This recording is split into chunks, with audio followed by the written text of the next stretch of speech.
Salut les camping-careux, aujourd'hui je vous amène sur l'île de Ré, exactement au premier village lorsqu'on quitte le pont, c'est Rivedoux, et on va faire le portrait du créateur du musée de la sardine. Alors je vous invite à rester jusqu'au bout, c'est vraiment un très bon orateur, l'histoire est vachement intéressante et surtout très instructive. À vos sardines, c'est parti!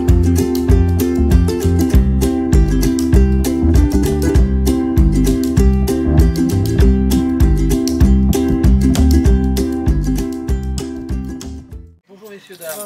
Bonjour. Vous pouvez entrer si vous voulez. Oui. Vous pouvez dire c'est pas ouvert, mais enfin, moi je sais que j'ai des repreneurs qui sont là, ils sont venus passer 3-4 jours. Donc vous pouvez entrer avec plaisir. Alors messieurs, dames, excusez-moi. Puisque vous avez l'air sympa, si vous n'avez pas été sympa, on n'aurait pas fait. Oui. Est-ce que vous avez 10 minutes devant vous? Allez, on a 10 Alors, minutes. allez voir. On va vous faire une petite animation. On peut vous filmer? Voilà, au contraire, et même Jean-Paul va me filmer parce que comme ça, voilà. Jean-Paul c'est le repreneur. Hein. C'est moi. Voilà. C'est le nouveau. Et là c'est l'ancien. Voilà. Qui part à la retraite. Il y a Jean-Paul et Agnès, mais Agnès, N'oublie pas. Ah, Agnès. Donc, Agnès qui est la femme de Jean-Paul. Voilà. Oh là là là, on va tout savoir. Pour l'instant, vous n'avez rien payé. Ça ne va pas durer. Je vais vous présenter celui qui a eu pour la première fois en France a eu l'idée de mettre des sardines en boîte, mais c'est pas lui. Voilà.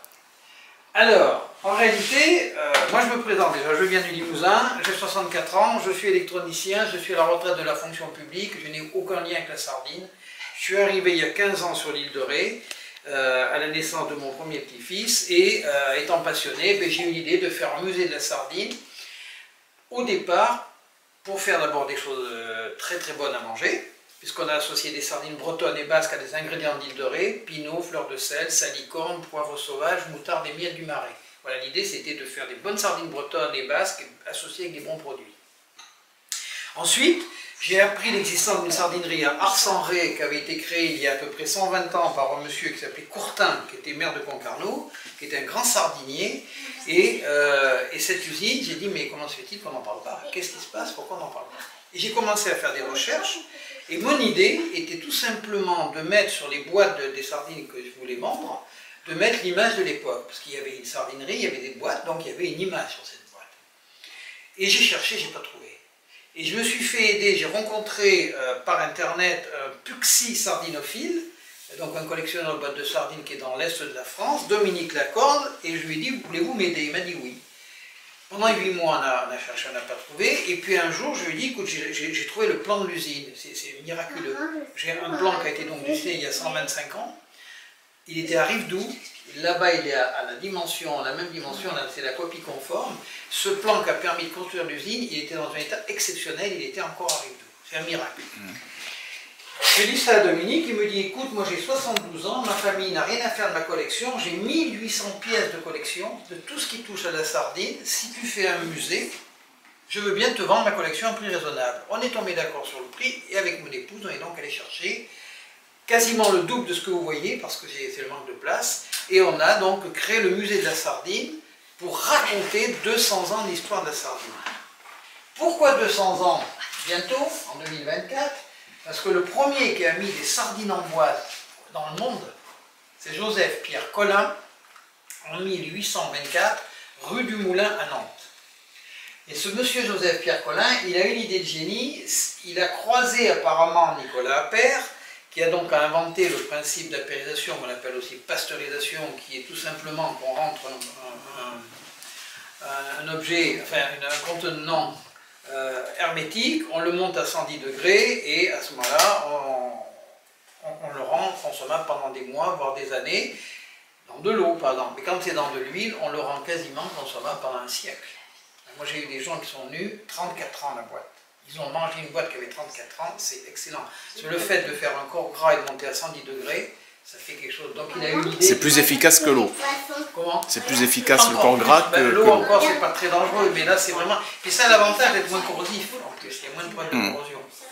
Donc Joseph-Pierre Collin, vous allez me dire, mais c'est étrange parce qu'il porte le nom de poisson. Alors Colin, il a donné son nom au merlu. C'est-à-dire que vous pêchez un merlu, quand vous cuisinez un merlu, vous en faites un Colin. Donc c'est pas par hasard qu'il s'appelle Joseph-Pierre Colin. Voilà l'usine, ce qu'il en reste, une gravure, rue du Moulin à Nantes. Et cette aventure industrielle extraordinaire, de cette aventure, il ne reste rien. Il reste une boîte qui est marquée Vincent Colin au Château des Ducs à Nantes. C'est incroyable qu'une aventure pareille, un système qui est vendu dans le monde entier, il ne reste plus qu'une boîte de l'époque, tout simplement parce que Joseph Colin est mort jeune, Vincent a pris la suite, et les frères Amieux étaient de puissants industriels à l'époque. Pour vous donner une idée, donc là on est à peu près il y a 150 ans, c'était un petit peu Amazon d'aujourd'hui. Ils mangeaient tout, ils bouffaient tout. Les frères Amieux, tout ce qui touche à la conserve, ils faisaient du foie gras, ils faisaient des haricots verts, ils faisaient du poisson. C'était un truc immense, c'était un empire qu'avaient les frères Amieux. Et ils ont tout simplement mangé Colin. Alors un jour, il y avait des enfants qui étaient là, et puis il y avait une petite fille qui n'avait pas très bien compris ce que j'avais dit. Elle dit, mais c'est un requin, monsieur, qui a mangé Colin. J'ai dit, un petit peu. Mais j'ai dit, rassure-toi, il s'en est sorti quand même. C'était une expression, ça m'a beaucoup amusé parce qu'elle a dit qui a mangé Colin quand même.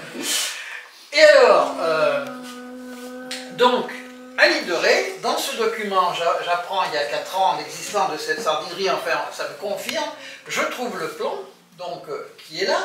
Je trouve des cartes postales de l'époque qui m'ont été données par monsieur qui nous a quittés il y a 2 ans, qui était un fantastique collectionneur de Rivedoux, Gérard Nicolo, qui est mort il y a 2 ans. C'est un monsieur qui a collectionné 5000 pièces de tout ce qui touche à l'ostréiculture. Et d'ailleurs, ils ont acheté une maison avec son épouse à peu près une dizaine d'années avant qu'il décède.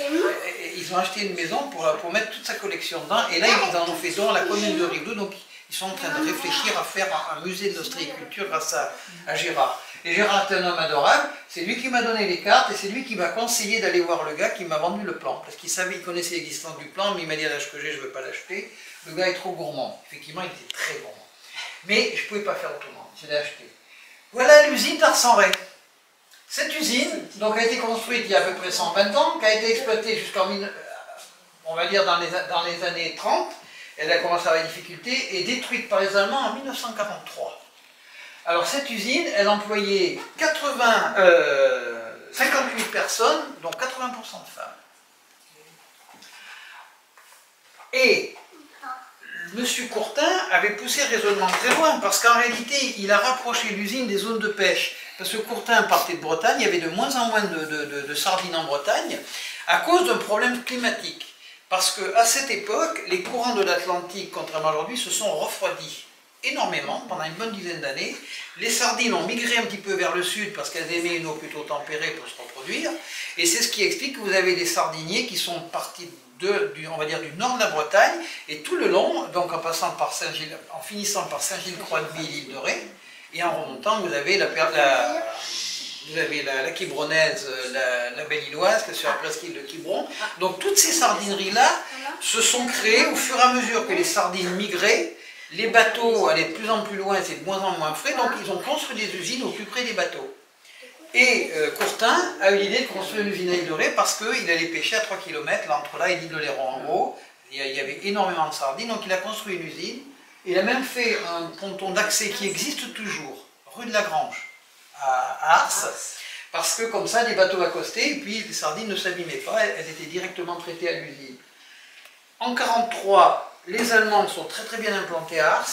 Pourquoi ils sont implantés à Ars, les Allemands?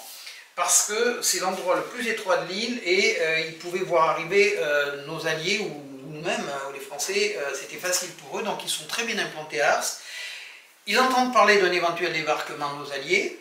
L'usine les gêne quand ils mettent l'artillerie en route, en place, et l'usine est un écran pour eux, donc ils ont dynamité l'usine en 1943 de manière à libérer de la place pour pouvoir accueillir comme il se doit, avec la générosité de l'époque de l'Allemand, nos alliés américains.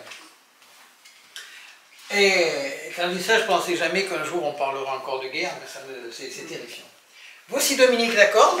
Donc Dominique Lacorde est un puxi sardinophile. Alors n'ayez pas peur, c'est pas une maladie nouvelle, la puxi sardinophilie, ça des mots, ça fait moche quand même, fil, pu, enfin, ça fait peur. On a l'impression qu'il y a une petite verrue là, non pas du tout.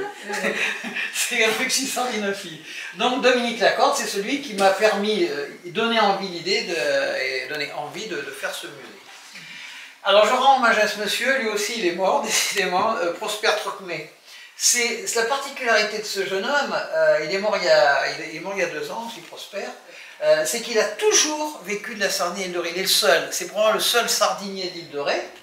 Il a commencé à 14 ans avec son papa, et il n'a fait que ça. C'est une exception. Ils sont vignerons, ils sont gardiens de prison, mais des sardiniers d'île de Ré, il n'avait pas sauf lui. Toute sa vie, il a fait ça. Et donc il m'a rendu visite et j'ai dit on va rendre hommage. Et puis dans un musée, il faut un comptoir, et je me suis dit, et si on mettait un bateau pour faire le comptoir? Alors je suis allé sur internet, comme je fais à chaque fois, et j'ai trouvé des bateaux moches et chers. Et ayant appris l'existence de Gaston Casavant, qui a travaillé pendant 50 ans à fabriquer des bateaux sur l'île de Ré, je savais qu'il restait des Casavants. Il y en a 10 Casavants, 10 petits voiliers qui servent plutôt, c'est plutôt pour la promenade que pour la pêche. Et je connaissais l'existence de ce bateau, enfin de ce qu'il en reste, dans les marais d'Ars. Ce bateau est en décomposition et c'est un Casavant. J'ai rencontré un jeune homme fantastique qui s'appelle Thomas Pentecoste, qui est à Ars-en-Ré, et Thomas ouvrait son atelier. J'ai dit, écoute Thomas, est-ce que si tu veux, on va aller chercher le bateau, on demande au propriétaire s'il veut nous le donner ou nous le vendre, et finalement il me l'a donné. Et j'ai dit, ton premier chantier, ce sera de faire restaurer un bateau, mais un morceau de bateau.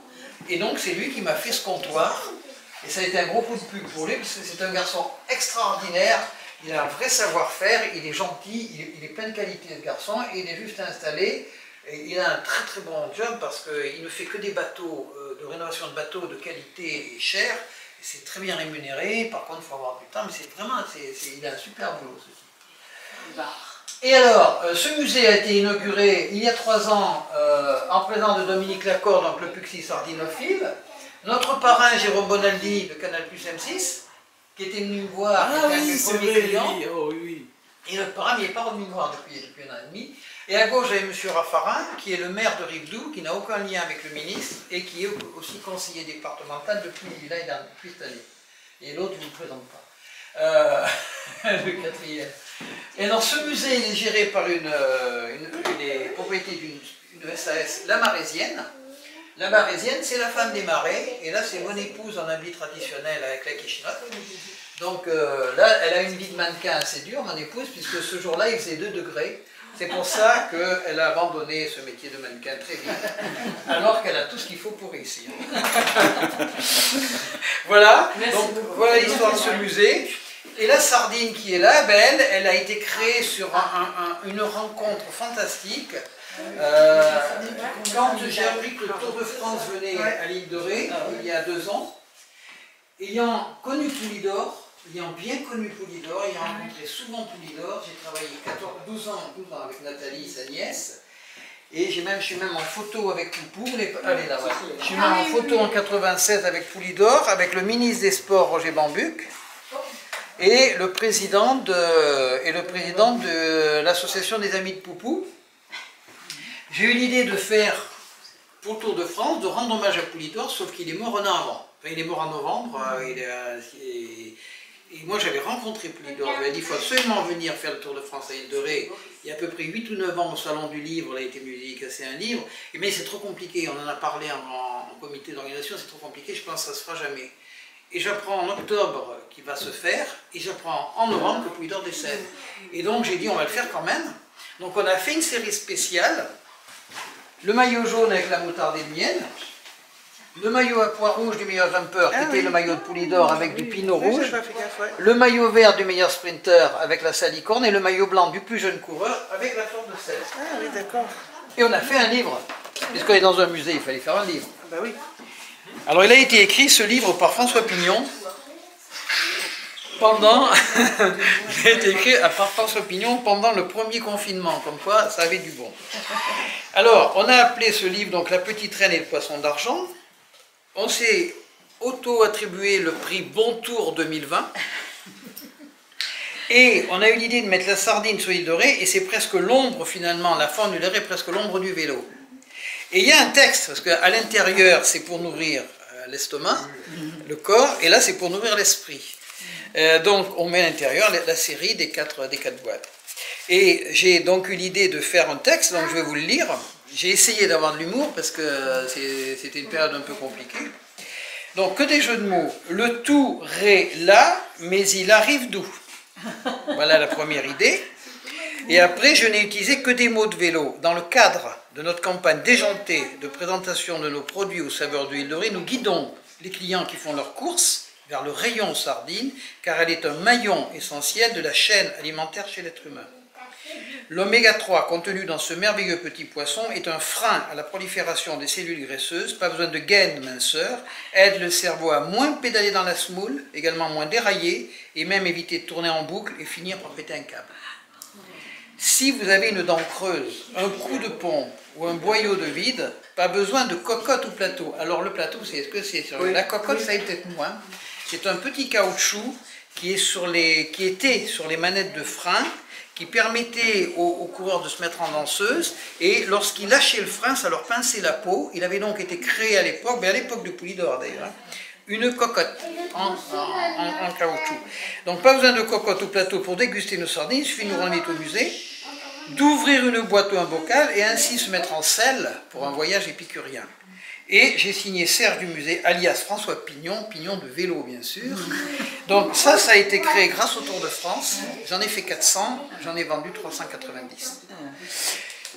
Ça a été une aventure fantastique qui nous a bien fait connaître. Et en plus, elles sont très bonnes. Et la sculpture, c'est Cédric.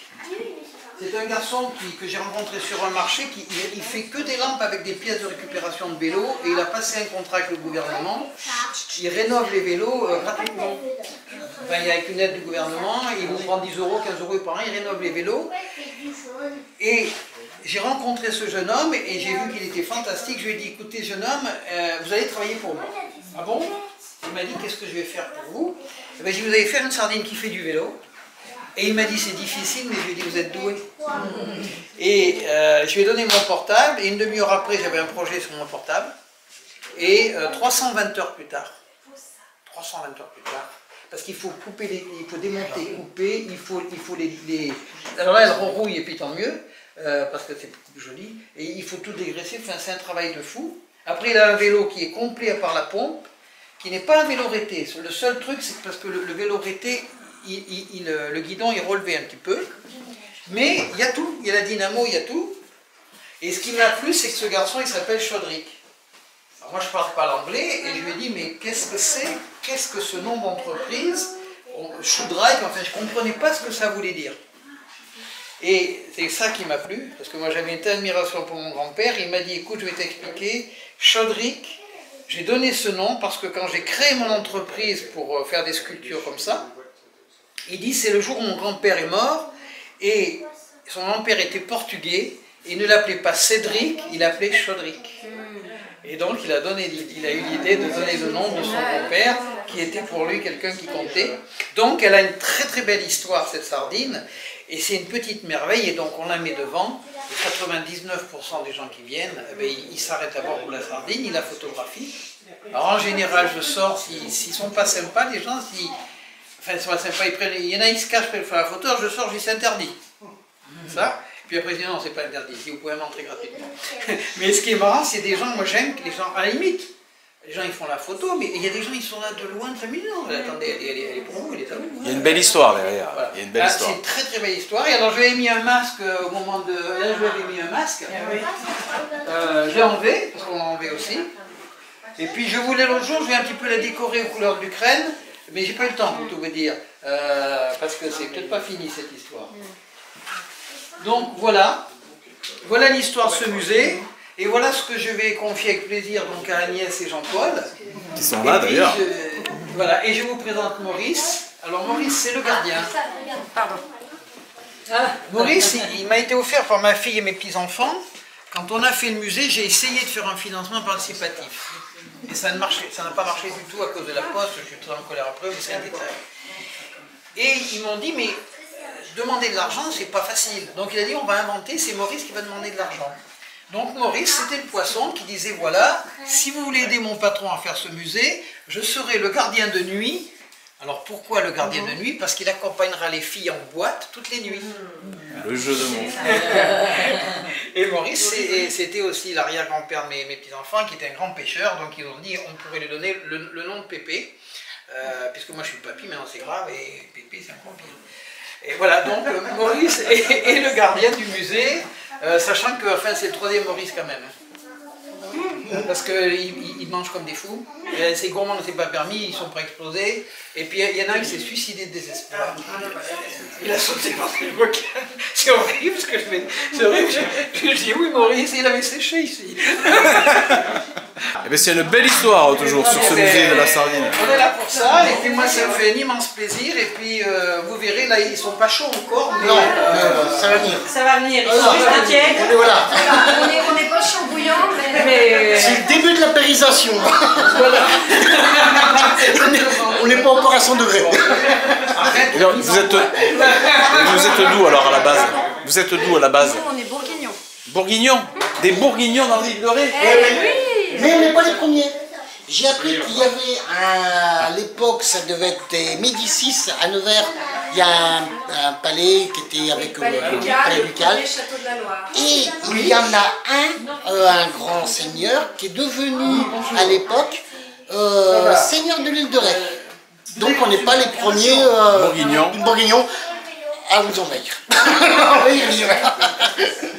J'attends dans les spams très loin. Bon, mais c'est génial. Voilà. C'est très bien. Eh bien, on a appris de belles choses aujourd'hui. Voilà. Ouais, la reprise du musée. Hein? Bon, mais c'est super. C'est une belle histoire, toujours du musée de la sardine. Je vais prendre celle-ci. Et à la fleur de sel, Delphine, qu'est-ce que tu en penses? Oui, très bien. 5 €. Et l'autre? C'est le même prix. Donc c'est 1 rue, si vous avez le bon nom. Alors on va prendre ça, ça va leur faire plaisir. Voilà. Comme ça, tout à l'heure, Allez, merci. fleur de sel, moutarde et miel d'île de Ré. Donc c'est la première journée pour vous? La quatrième. 4e journée? Oh là là! Et on va participer aux bénéfices de l'entreprise. Voilà. Oh là là, avec 2 belles boîtes. Bon, mais c'est une belle histoire que nous avez racontée toujours. Ah ben Et elle termine bien. Je vais vous dire pourquoi elle termine bien, c'est que ces sardines, elles ont 24 heures entre la pêche et la mise en boîte. Ah oui. C'est-à-dire que quand j'ai dit Capitaine Cook qui nous les fabrique en Bretagne, et c'est Batelco d'ailleurs, c'est eux qui veulent me livrer les bocaux, qui font les bocaux. Et moi je leur ai dit, je veux absolument des sardines de qualité, parce que j'ai dit, je vais essayer de raconter une histoire, mais si elle se termine mal, les gens ne garderont que ça, que la sardine n'est pas bonne. Donc on a des sardines qui ont 24 heures entre la pêche et la mise en boîte pour les boîtes. Les bocaux, c'est le contraire. Elles ont un an puisqu'elles sont salées et séchées et mises dans de l'huile bio. Ah, c'est salé et séché avant Ah, ça n'a rien à voir avec une sardine bretonne. Et c'est quelque chose qui est... C'est même un autre monde. Si je vous bande les yeux, vous ne reconnaîtrez pas forcément une sardine. Ah bon? Il faut même rajouter un petit peu de beurre avec, parce que ça absorbe beaucoup moins l'huile. Elles sont très faciles à digérer, elles sont relativement sèches. Je dirais même qu'elles sont peut-être, à mon goût, un petit peu sèches. Et ça n'a rien à voir avec une sardine. Je vous bande les yeux, vous allez me dire, mais c'est quoi? C'est du poisson, mais c'est quoi? Et c'est une méthode qui a 200 ans, et c'est la méthode qui avait été utilisée à l'île de Ré il y a 120 ans, puisqu'à l'île de Ré, ils ne mettaient pas les sardines dans une friture, il les séchait au soleil, puisqu'on avait la chance à l'île de Ré d'avoir un ensoleillement exceptionnel, et ils avaient rajouté un séchoir qui est bien pour les mauvais jours, il y avait un séchoir, ils les séchaient, ils les mettaient dans l'huile, mais dans des boîtes, dans cette fameuse boîte qu'on ne trouvera probablement jamais. Bon, ben, j'espère que ce portrait vous aura plu, j'espère que ce petit format vidéo un petit peu qui change des camping-cars et tout ça vous aura plu. Si vous aimez, les petits pouces, les petits commentaires en bas, n'hésitez pas surtout à partager les vidéos sur Facebook, sur vos réseaux, peu importe. Je vous rappelle que vous pouvez nous retrouver sur Instagram, sur Facebook, et puis je vous dis à très bientôt pour la prochaine vidéo. Bye bye.